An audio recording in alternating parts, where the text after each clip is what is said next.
The chapters I chose from the book are chapters 11 and 12. I'll be starting with chapter 11, Evaluation Requests. So the book starts off with the difference between consultation and evaluation. It basically says that consultation can occur anywhere at any time and is very informal. So the educator is just trying to find strategies and tools that are ready within the school or in the classroom that can best serve the child to help him reach his goals. While an evaluation is a lot more formal, documentation needs to be within the IEP, and the tools or strategies that will be made use of may cost money and needs to be documented.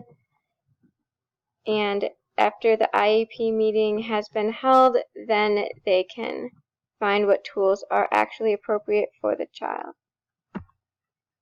So when should you make a request for an evaluation?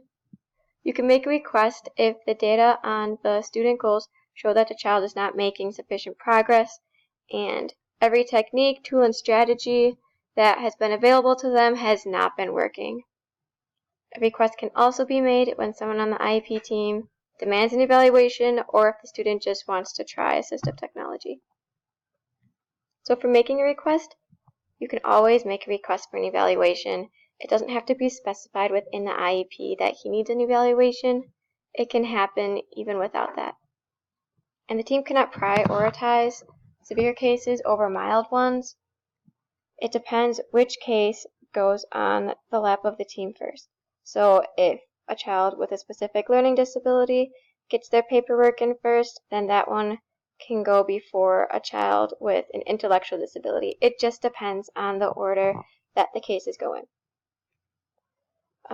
Identify tools and strategies that would assist the student in reaching educational goals, and you need to justify the distribution of funds for technology because it does cost money, and money is very important in schools. So the request itself, the evaluation should be requested at an IEP meeting and documented there. Just like within the IEP, you should list the service, frequency, location, and duration of the accommodation. And it should be specifically related to a goal that the student is trying to complete. The AT evaluation should be separate than the special education ones. So in order to qualify for special education, you do not have to do an AT evaluation. That's completely separate. They should take place in the classroom. Do not do an evaluation at the student's home. Do not do it over summer. It should happen within the school year in his classroom. And if a child is already meeting their goals after an evaluation has been scheduled, it can be canceled because there's no need for assistive technology if the child is already meeting his goals. Moving on to Chapter 12, Conducting the Evaluation.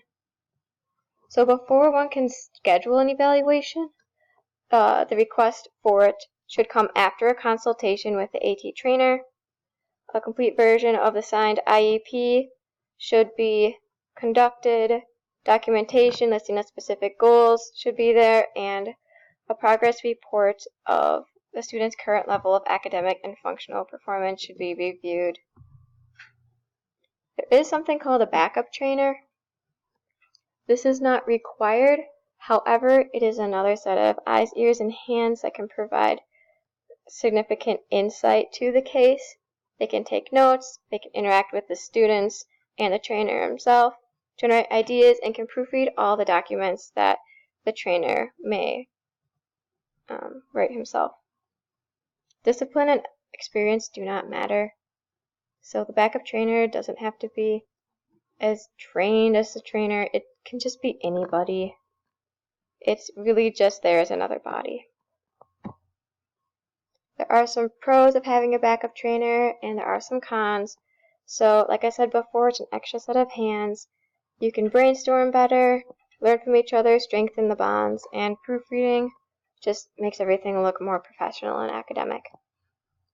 However, if someone does have a backup trainer, it can look as though you need another person in order to get the job done. You don't look competent.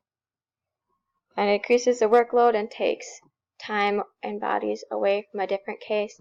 So another case may not have a trainer because you're using them as a backup trainer, or another case may really need a backup trainer and you're taking that person away.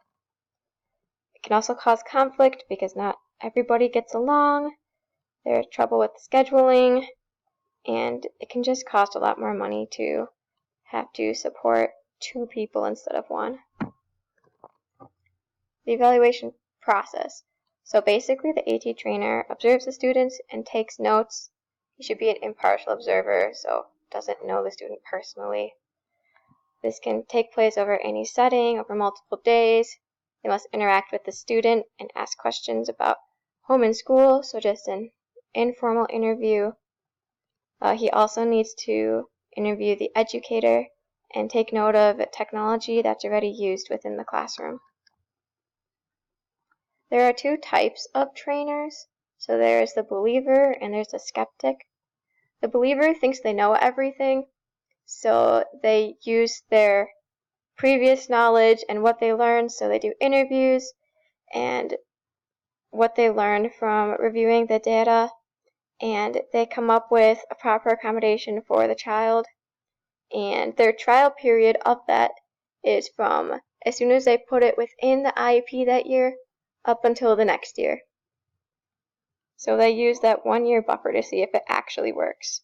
So with that, they're kind of gambling on the student's education because they didn't do the trial before they actually put it in the IEP. So on the other side of that is the skeptic.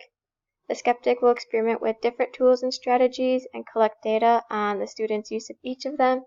There will be a trial period before and after the recommendation is written as an accommodation, and they want it to prove that it will assist the student before it becomes a recommendation, and also make sure that the tools are worth the cost.